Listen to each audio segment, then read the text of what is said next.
சென்னை ஓமந்தூரார் அரசினர் தோட்ட வளாகத்தில் உள்ள ராஜாஜி அரங்கில் வைக்கப்பட்டிருந்த முதலமைச்சர் செல்வி ஜெயலலிதாவின் உடலுக்கு லட்சக்கணக்கான பொதுமக்கள் நீண்ட வரிசையில் நின்று கண்ணீர் மல்க அஞ்சலி செலுத்தினர்.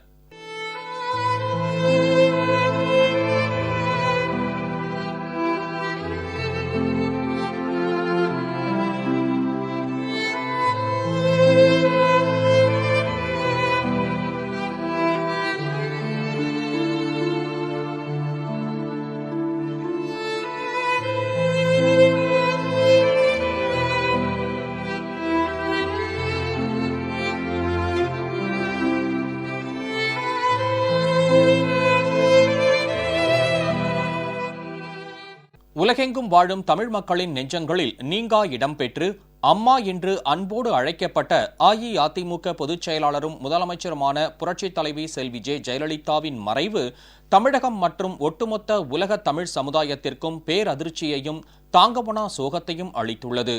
இன்று அதிகாலை முதலமைச்சரின் உடல் சென்னை அப்பல்லோ மருத்துவமனையிலிருந்து போயஸ்தோட்ட இல்லத்திற்கு கொண்டு செல்லப்பட்டு சடங்குகள் நடத்தப்பட்ட பின்னர் பொதுமக்கள் அஞ்சலி செலுத்துவதற்காக சென்னை ஓமந்தூரார் அரசினர் தோட்ட வளாகத்தில் உள்ள ராஜாஜி அரங்கிற்கு கொண்டு செல்லப்பட்டது.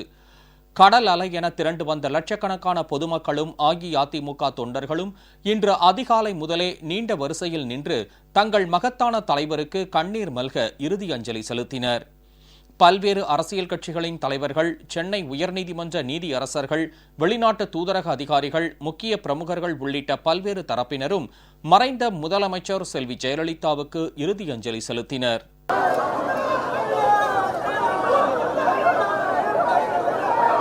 கழக பொதுச் செயலாளரும் முதலமைச்சருமான செல்வி ஜெயலலிதாவின் மறைவை அடுத்து சென்னை ராயப்பேட்டையில் அமைந்துள்ள அஇஅதிமுக தலைமை அலுவலகத்தில் கழக கொடி அரைக்கம்பத்தில் பறக்கவிடப்பட்டுள்ளது. இதேபோல் தமிழகத்தின் அனைத்து பகுதிகளிலும் கழக கொடிகள் அரைக்கம்பத்தில் பறக்கவிடப்பட்டுள்ளன.